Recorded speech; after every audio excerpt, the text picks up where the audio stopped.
flower? Comment down below sa akin video, my friend. Moy Priatel, this is flower or tree? Dobro jutro Europa. Good morning Philippines. Dito lang ako sa Europa nakakita na ganitong puno na puno pero bulaklak. Tree, but it's not a literal tree. This is a flower tree. This is a real flower tree. In the Philippines don't have like this. Only in Europa maybe. But this is a flower tree. This is a fruit or tree only. See? Okay. I'll take a piece of flowers.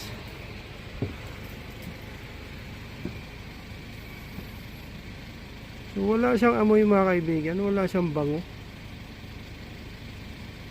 Ano kayang kahoy ito? Bakit bulaklak? Wala siyang dahon, no leaves. They have a leaves but not too much, but this flower, there is no smell. No smell. So this is tree or flower? I confusing this. This is flower or tree? This is tree or flower? Comment down below to my video Priatel Moy Priatel here in Europa. This is flower or tree? Because you know the stem, this is a tree. Kahoy ba to o bulaklak? Bulaklak o kahoy? Oh, pustahan mga kaibigan, no? This is tree or flower? Flower or tree? Okay. Bahala na dyan kung ano to. Pero dito lang yan sa Europa. Kahoy na punong-puno ng bulaklak. Okay. Volunteer. Guys, here in Europe, yung mga kahoy dito, namumulaklak. Ayan o. Kahoy yan. Pero tinan mo, kahoy yan, puro ang ano niya, bulaklak lahat, walang dahon. I don't know what is kind of trees or flower.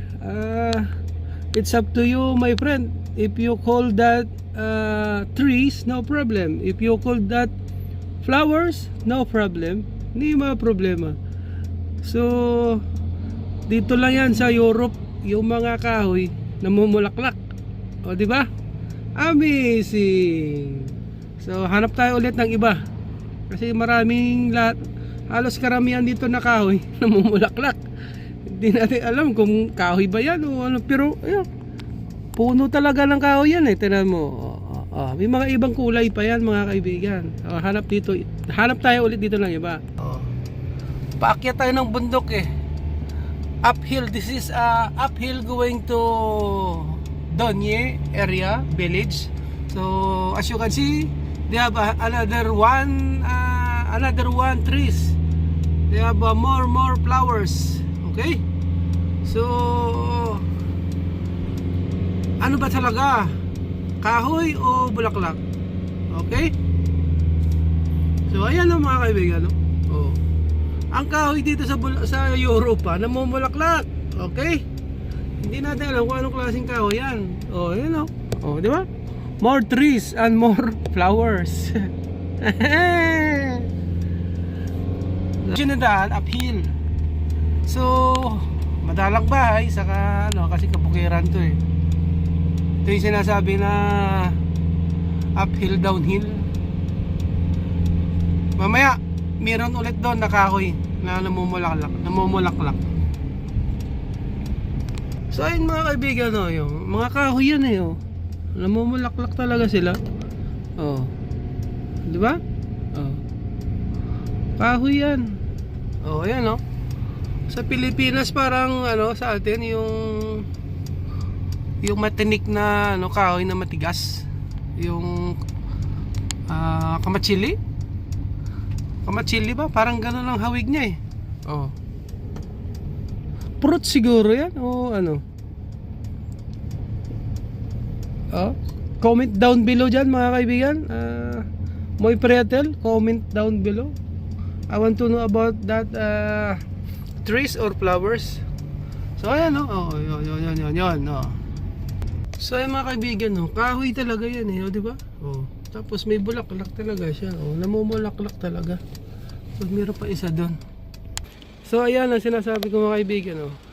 Kahoy yan, malaking kahoy yan, no? Pinutol nga lang siya eh. So ang kahawig niya sa Pilipinas, yung Roma o yung kamatsili na nakakahoy, oh. Diba? Oh, lapitan natin yan, oh, diba? Lapitan natin. Kahoy ba o bulaklak? Oh. Ito yung walang amoy eh. Oh. Wala siyang amoy mga kaibigan. Oh. Kahoy talaga to. Pero grabe oh, daming bulaklak. Oh. Tapos yung dahon niya madalang. So mga kaibigan, ito yung naguguluhan akong tawagin dito eh. Bulaklak o tree o puno. Trees o tree or bulaklak. Bulaklak or puno. Kahoy ba to o bulaklak? Bulaklak o kahoy? So ito mga kaibigan yung kanyang bulaklak. Amuyin natin. Wala siyang amoy mga kaibigan. There is no smell. Nothing mga kaibigan.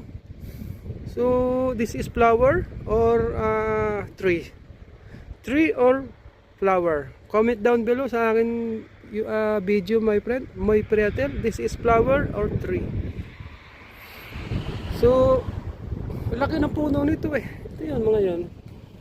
Oh, daming bulaklak niya eh. May iba't ibang kulay yan mga kaibigan.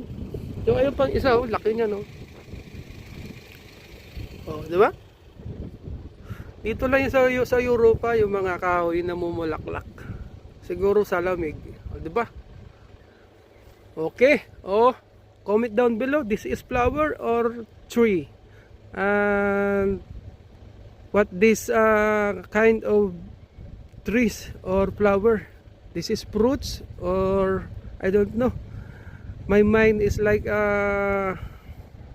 confusing about this tree, but this is amazing tree or amazing flowers only in Europe. Okay, Aurido, this is Donye area. Bye bye.